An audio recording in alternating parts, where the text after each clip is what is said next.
Nation, obviously, all are of this. symptoms of the underlying struggle to ensure that constitutional government can endure and that Western civilization can survive. And we launched this campaign to bring accountability to government, regain sovereignty at our border, and restore sanity to our society. We cannot succeed as a country if we allow our nation to be invaded, our currency to be debased, our cities to crumble, and our kids to be indoctrinated. The DC elites who facilitated this mess do not care about you, and they do not work for you. They work for themselves. We'll just stop being governor of Florida for like a year to do this fail campaign. Yeah. Which is what Florida deserves, honestly. Because like, when has Florida had a good governor? I mean, the guys that came before Ron DeSantis, like the Lizard Man, Voldemort. Think about it this way. Lizard Man, Rick Scott, became governor of Florida, was made famous for doing the largest Medicare fraud in the history of the United States of America. Like, Florida looked at that guy and went, that's my guy. Think about that. It's just a very silly little place. People are so stupid. You cannot make sense of Florida. You just can't. Citizens do not serve politicians. It is the duty of politicians to serve you. I have a record of leading with conviction, championing an agenda marked by bold colors, delivering on my promises, and defeating the people who are responsible for our nation's decline. That is the type of leadership we need for all of America. Remember when he went to Japan for absolutely no discernible reason other than to, like, I guess, act like he has foreign policy chops? That should have been our first indication that he's just like, you know,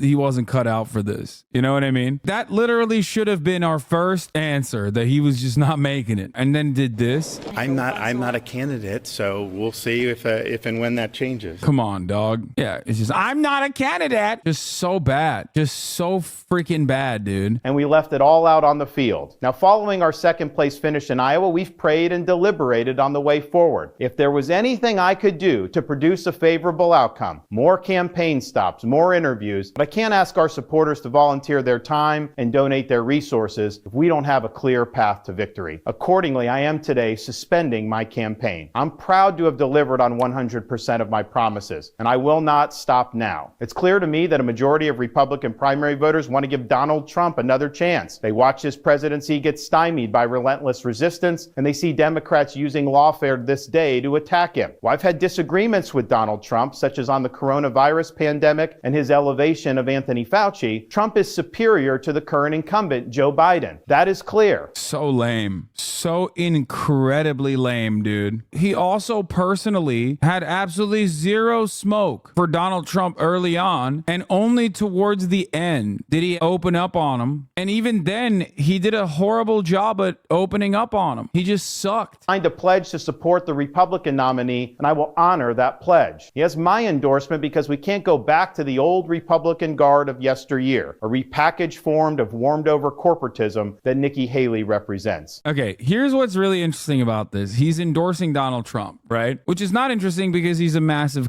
and he thinks that if he were to have a career in the Republican Party, he needs to kiss the ring. Not realizing that Donald Trump, if he doesn't like you personally, will you regardless, like he did with Mitt Romney and also Christopher Christie, right? All of that stuff will not change his future in the Republican Party. Here's the major point. The Republican mega donors recognized Trump's volatility as an issue. The Republican Party set up a separate conference while CPAC was going on so that they could beef up Ron DeSantis. This was a big threat for Trump. That meant that all of the real institutional Republican Party defenders that control all the instruments of power within the Republican Party, from the think tanks to all of these like different groups that, you know, mobilize voters and whatnot, like all of that was supposed to go to Ron DeSantis. That's a big problem for Donald Trump. They propped him up as the guy who will defend the Republican Party, who will keep it together, because a lot of people saw Donald Trump as too volatile and also understandably saw the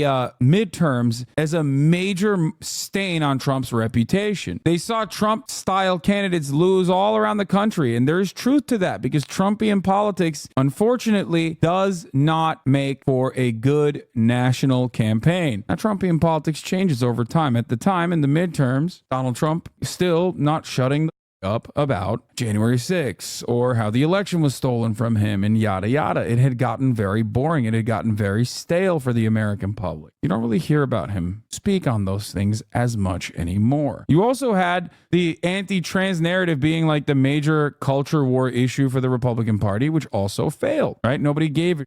Ron DeSantis was supposed to be the guy that galvanizes the base, except he was profoundly uncharismatic. And what happened after? He had bad political instincts, followed the Christopher Rufo methodology that actually caused the Republicans to have terrible gains in the midterms, like underperform in comparison to the projected expected outcomes of the midterms. Terrible instincts, no charisma whatsoever. The Republican Party's elite that want to keep the party intact recognized that maybe Ron DeSantis isn't the guy. In a last-ditch effort, they tried to mobilize behind Nikki Haley. You saw the Koch brother pull support from Little Rhonda in Nikki Haley's direction. Now, I personally believe that will be a failure as well, of course. But this failure for Ron is entirely in his hands. He had everything lined up for himself. And he had horrible political instincts and even worse charisma. And that is why every single time he appeared on camera, his popularity got worse.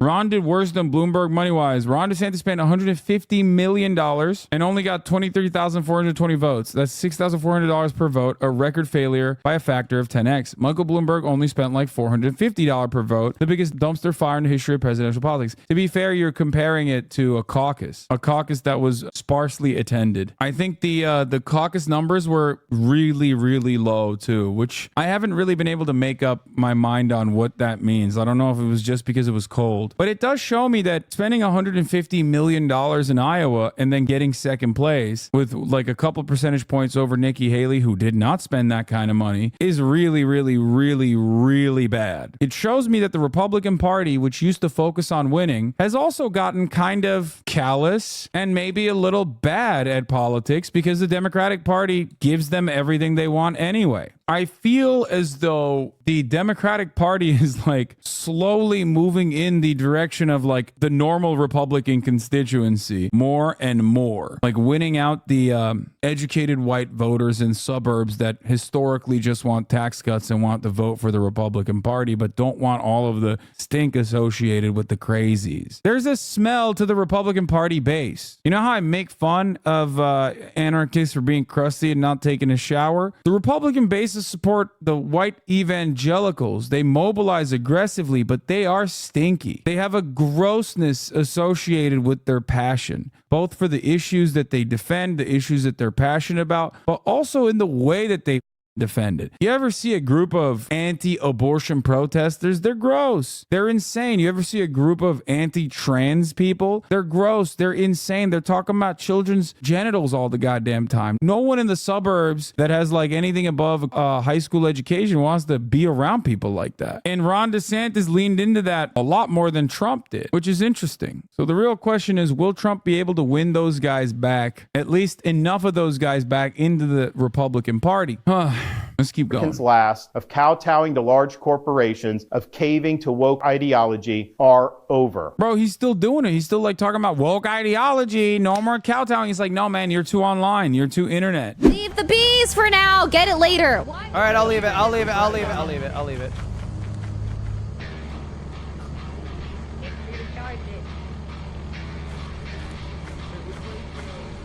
I'm a fucking hive runner, baby.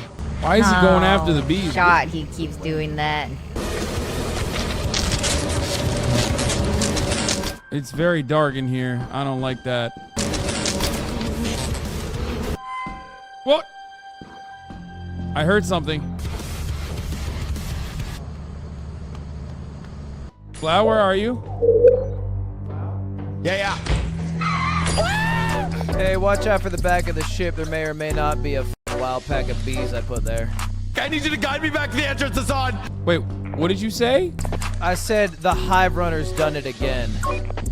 What?